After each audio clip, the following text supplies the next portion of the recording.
বিসমিল্লাহির রহমানির রহিম। সকল প্রশংসা মহান আল্লাহ তাআলার।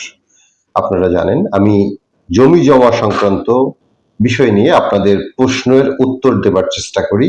আজকেও একটি কমন প্রশ্ন নিয়ে এসেছি, কারণ এই প্রশ্নটাও আমার কাছে অনেকেই করছেন, তাই আপনাদের সঙ্গে শেয়ার করা।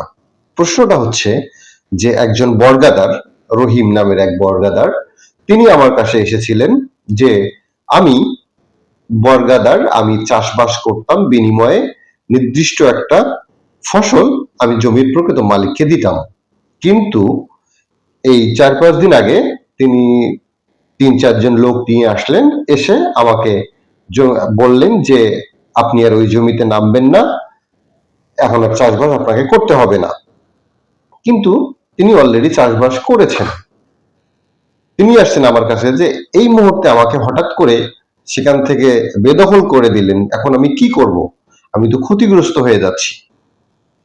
তখন আমি তাকে পরামর্শ দিলাম যে সুনির্দিষ্ট প্রতিকার আইনের 9 ধারা অনুযায়ী এটা আইনি মোকাবেলা করা সম্ভব, এবং সুনির্দিষ্ট প্রতিকার আইন 1877-এর ধারা 9 অনুযায়ী কোনো ব্যক্তি যদি কাউকে বেদখল করে, তাহলে বেদখল হওয়ার তারিখ থেকে 6 মাসের মধ্যে এই মামলাটা করতে হয়। এখানে প্রকৃত মালিকানা বিষয় বিচার্য নয়, এখানে দখলে ছিলেন কিনা এটা হলো বিষয়। যেহেতু উনি দখলে ছিলেন, তাকে অন্যায়ভাবে বেদখল করা হয়েছে, তখন আমি তাকে পরামর্শ দিয়েছি যে সুনির্দিষ্ট প্রতিকার আইনের 9 ধারা অনুযায়ী আপনি একটা মামলা করেন।